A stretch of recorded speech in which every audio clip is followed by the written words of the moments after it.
आज हम करने जा रहे हैं कक्षा 8 की प्रश्नावली 3.3 का प्रश्न नंबर 9। इस प्रश्न में एक आकृति दी गई है और इस आकृति में कुछ कोण दिए गए हैं और हमने इस आकृति में x का मान ज्ञात करना है। सबसे पहले बच्चों इस आकृति को ध्यान से देखोगे, ये कौन सी आकृति है? हाँ, हमने इस आकृति के बारे में पढ़ा है। यह एक समलंब चतुर्भुज है। इस आकृति में ये x एक कोण दिया गया है, इसका मान हमने इस प्रश्न में ज्ञात करना है। बच्चों, इस आकृति को आप ध्यान से देखोगे तो इसके अंदर दो अन्य समांतर चतुर्भुज दिए गए हैं। देखिए देखिए, दिखाई दे रहे हैं? नहीं, यह देखिए, मैं कर्सर घुमा रहा हूं, RISK।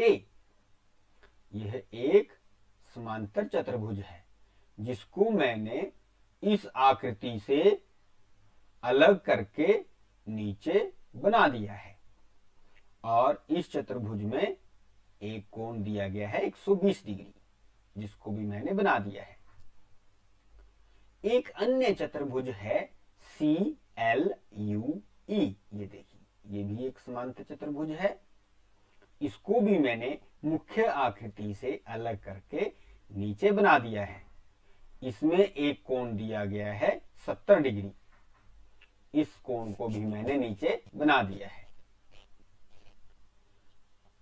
अब जिस कोण का हमने x यह मान ज्ञात करना है, वह एक त्रिभुज में बना है। ये देखिए, एक त्रिभुज बन रही है। मैंने इस बिंदु को नाम दे दिया है O, तो एक त्रिभुज बन रही है EOS। इस आकृति को भी मैंने इस मुख्य आकृति से अलग करके नीचे ड्रॉ कर दिया है और यह x कोण है जिसका हम मान ज्ञात करेंगे। यह इसलिए किया गया है ताकि हम प्रश्न को अच्छी प्रकार से समझ लें और इसको भागों में बांटकर अलग करें। तो आइए इस चतुर्भुज को देखें और हल करें।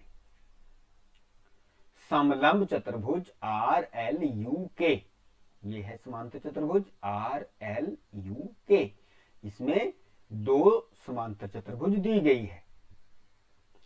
सबसे पहले समांतर चतुर्भुज RISK में, इस चतुर्भुज में देखेंगे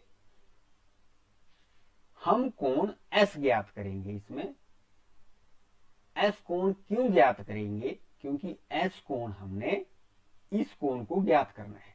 ये त्रिभुज का एक कोण बन रहा है, इसलिए हमने इस समांतर चतुर्भुज में से इस कोण को ज्ञात करना है। इसलिए हम अपना ध्यान इस कोण के ऊपर केंद्रित कर रहे हैं। कोण K बराबर 120 डिग्री। तो इस कोण को ज्ञात करने के लिए हम इस नियम का प्रयोग कर रहे हैं। नियम है, समांतर चतुर्भुज के आसन कोण संपूरक होते हैं, क्योंकि S कोण K का आसन कोण है और ये कोण संपूरक होते हैं। इन दोनों का योग क्या होगा? 180 डिग्री। इसलिए मैंने लिख दिया कोण S जमा कोण K बराबर 180 डिग्री। तो कोण S जमा कोण K दिया है 120 डिग्री, इसका मान हमने भर दिया बराबर 180 डिग्री। अब 120 डिग्री को हम दाएं पक्ष में ले गए तो ये माइनस में बदल गया। कोण S बराबर 180 डिग्री माइनस 120 डिग्री। दोनों को घटा के हमने कोण S प्राप्त कर लिया है 60 डिग्री और मैंने इसमें कोण S बना के 60 डिग्री भर दिया है।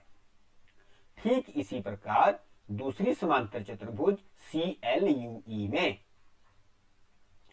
इस चतुर्भुज में कोण L दिया गया है। अब हम इस चतुर्भुज में कोण E को ज्ञात करेंगे। वो इसलिए ज्ञात करेंगे क्योंकि इस त्रिभुज का दूसरा कोण E हमने ज्ञात करना है, जिसके आधार पर हम x का मान ज्ञात करेंगे। इसलिए हम दूसरी चतुर्भुज में अपना ध्यान ई कोण पर केंद्रित कर रहे हैं। आइए देखें, जब हमने ई कोण ज्ञात करना है तो एल और कोण ई ये कौन से कोण हैं बच्चों? सोचिए। हाँ, ये इस समांतर चतुर्भुज के सम्मुख कोण है। तो सम्मुख कोण का नियम है समांतर चतुर्भुज के सम्मुख कोण बराबर होते हैं। और कोण एल दिया गया है 70 डिग्री, तो कोण एल बराबर कोण ई, 70 डिग्री बराबर कोण ई, इसलिए कोण ई बराबर 70 डिग्री। तो हमने कोण एस भी ज्ञात कर लिया और कोण ई भी ज्ञात कर लिया है। आइए अब हम इस त्रिभुज में तीसरा अज्ञात कोण ज्ञात करें।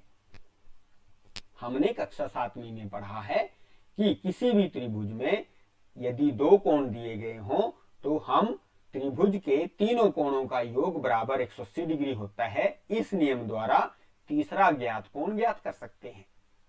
तो त्रिभुज ईओएस में कोण ई बराबर 70 डिग्री, कोण एस बराबर 60 डिग्री और कोण ओ बराबर एक्स। हमने इस नियम का प्रयोग किया। इस नियम के अनुसार कोण ई जमा कोण ओ जमा कोण एस बराबर 180 डिग्री। कोण ई का मान भर दिया 70 डिग्री जमा कोण ओ का मान एक्स जमा कोण एस का मान 60 डिग्री बराबर 180 डिग्री। इन दोनों कोणों को योग करके हमें प्राप्त होता है 130 डिग्री। एक्स जमा कोण 130 डिग्री बराबर 180 डिग्री। 130 डिग्री को हम दाएं पक्ष में ले जाते हैं तो ये माइनस में बदल गया और इनको घटा के x का मान हमें प्राप्त हुआ 50 डिग्री। इसलिए बच्चों इस प्रश्न में जो पूछा गया था x का मान वो है 50 डिग्री, जो हमने ज्ञात कर लिया है। तो इस प्रकार बच्चों किसी भी समलंब चतुर्भुज में हम अज्ञात कोण को ज्ञात कर सकते हैं अलग अलग नियमों का प्रयोग करके। धन्यवाद।